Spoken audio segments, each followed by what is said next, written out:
Assalamualaikum warahmatullahi wabarakatuh. Hai guys, selamat datang kembali di channel YouTube saya. Di video kali ini saya akan membahas tentang SDLC atau System Development Life Cycle. Nah, video ini saya buat untuk memenuhi tugas dari mata kuliah Rekayasa Perangkat Lunak Berorientasi Objek. Langsung saja kita ke materinya.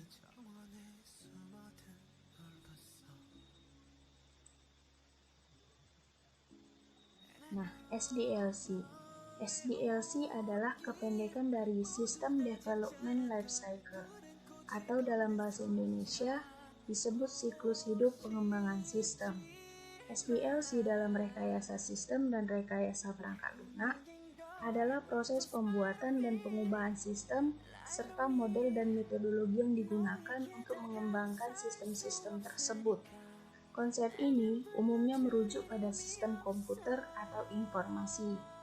SDLC digunakan untuk membangun suatu sistem informasi agar dapat berjalan sesuai dengan apa yang diharapkan. Selanjutnya kita ke tahap-tahap SDLC. Nah, jadi tahap SDLC ini ada 6. Yang pertama itu ada rencana, kemudian analisis, desain, implementasi, uji coba, dan pengelolaan. Kita akan bahas satu persatu. Yang pertama itu rencana. Tahapan ini umumnya menekankan aspek feasibility study, yakni studi kelayakan pengembangan sistem. Nah, di tahap ini yang harus kita lakukan yang pertama itu pembentukan tim, kemudian mengidentifikasi tujuan pengembangan serta ruang lingkup dari pengembangan yang akan dilakukan, kemudian mengidentifikasi masalah, menentukan strategi yang akan digunakan, dan menentukan prioritas teknologi yang akan digunakan dan pemilihan aplikasinya. Nah, tahap yang kedua itu yaitu analisis. Nah, pada tahap analisis ini yang akan dilakukan seperti tahap meliputi studi literatur.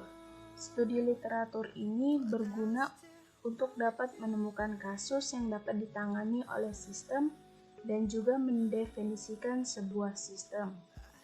Nah, tahap yang ketiga yaitu tahap desain. Pada tahap ini, pengembang akan mentransformasikan kebutuhan secara terperinci. Lebih fokus ke bagaimana cara agar dapat memenuhi berbagai fungsi yang dibutuhkan untuk sebuah sistem itu. Tahap yang keempat yaitu implementasi. Pada tahap ini akan diadakan pelaksanaan perangkat lunak di area produksi dan menjalankan resolusi rate masalah yang terdeteksi dari tahap integrasi dan pengujian sebelumnya. Nah, kemudian ini selanjutnya itu tahap uji coba. Nah, di tahap ini pengembang akan mempresentasikan sistem perangkat lunak yang dibuat tadi. Jadi sistem itu dipresentasikan. Tahap yang terakhir yaitu tahap pengelolaan.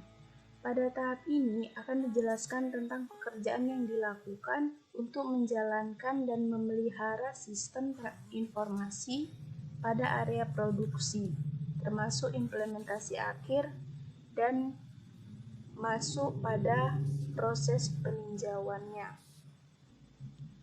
Nah, SDLC juga merupakan pola yang diambil untuk mengembangkan sistem perangkat lunak. Selanjutnya kita ke model pengembangan SDLC. Jadi model pengembangan SDLC ini ada 5. Yang pertama itu waterfall, prototype, lead application development, spiral, dan agile. Nah, di waterfall ini model dalam penggunaannya menggunakan pendekatan sistematis serta sekuensial. Pada tahap SDLC, waterfall ini dimulai dari tingkat rekrutmen hingga maintenance. Yang kedua yaitu model prototype. Nah, model pengembangan yang satu ini dapat memberi izin kepada penggunanya untuk memiliki gambaran awal mengenai pemrograman yang akan dilakukan. Yang ketiga itu Rapid Application Development. Nah, model ini menggunakan pendekatan orientasi komponen terhadap pengembangan. Yang keempat itu model spiral. Model ini dapat dibilang model evolusioner yang mengkombinasikan sifat iteratif berbagai model prototipe dan aspek sistematis dari sebuah model sekuensial. Yang terakhir itu model agile. Model ini merupakan suatu model pengembangan dengan jangka waktu pendek yang dapat beradaptasi dengan cepat. Nah, jadi setiap model pengembangan SDLC ini memiliki kekurangan dan kelebihan, guys. Mari kita bahas satu persatu. Nah, di model waterfall ini kelebihannya itu tahapan proses pengembangan tetap atau pasti dan prosesnya itu teratur karena dijalankan secara sistematis. Kemudian cocok digunakan untuk produk software atau program yang sudah jelas kebutuhannya di awal sehingga akan minim kesalahan.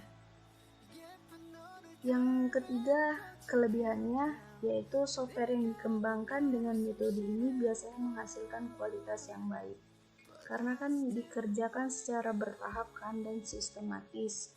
Jadi akan lebih baik hasilnya. Nah, untuk kekurangannya sulit untuk mengalami perubahan kebutuhan yang diinginkan oleh customer atau pelanggan.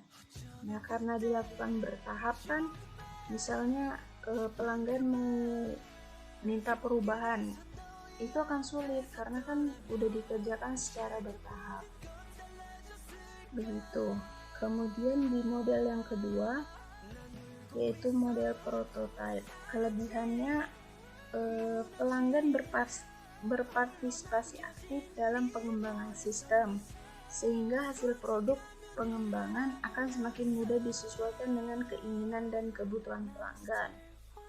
Kemudian pengembang dapat bekerja lebih baik dalam menentukan kebutuhan pelanggan. Yang ketiga itu penerapan menjadi lebih mudah karena pelanggan mengetahui apa yang diharapkan. Nah, jadi di prototype ini pengembang dengan pelanggan itu berkomunikasi dengan baik. Misalnya pelanggan saya maunya yang kayak gini. Nah, pengembang ngikutin gitu. Jadi sesuai request dari pelanggannya. Nah, untuk kekurangannya proses analisis dan perancangan terlalu singkat. Kemudian biasanya kurang fleksibel dalam menghadapi perubahan. Dan walaupun pemakai melihat berbagai perbaikan dari setiap versi prototipe, tetapi pemakai mungkin tidak menyadari bahwa versi tersebut dibuat tanpa memperhatikan kualitas dan pemeliharaan jangka panjangnya. Nah, model yang ketiga yaitu Rapid Application Development. Kelebihannya, yang pertama cocok untuk proyek yang memerlukan waktu yang singkat. Kemudian model RAD mengikuti tahap pengembangan sistem seperti pada umumnya, tetapi mempunyai kemampuan untuk menggunakan kembali komponen yang ada sehingga pengembang tidak perlu membuat dari awal. Sehingga waktu pengembangan menjadi lebih singkat dan efisien. Tapi kekurangannya, tidak semua aplikasi sesuai untuk model pengembangan ini. Kemudian Rapid Application Development ini tidak cocok digunakan untuk sistem yang mempunyai resiko teknik yang tinggi. Kemudian jika ada perubahan di tengah-tengah pengerjaan, maka harus membuat kontrak baru antar pengembang dan pelanggan. Itu dia, guys. Kemudian untuk model selanjutnya yaitu model pengembangan spiral. Kelebihannya sangat mempertimbangkan risiko kemungkinan munculnya kesalahan sehingga sangat dapat diandalkan untuk pengembangan perangkat lunak skala besar. Untuk kekurangannya, model ini membutuhkan waktu yang panjang, juga biaya yang besar. Selain itu, sangat tergantung kepada tenaga ahli yang dapat memperkirakan risiko. Terdapat pula kesulitan untuk mengontrol proses pengerjaannya. Yang terakhir itu model agile. Kelebihannya fungsional, dapat dibuat dengan cepat dan dilakukan testing. Kemudian perubahan dengan cepat ditangani. Kekurangannya analisis, desain, dan pengembangan sulit diprediksi dan dapat memunculkan permasalahan dari arsitektur maupun desain. Jadi setiap model pengembangan itu ada kekurangan dan kelebihannya. Jadi kita bisa pakai sesuai dengan kebutuhan kita.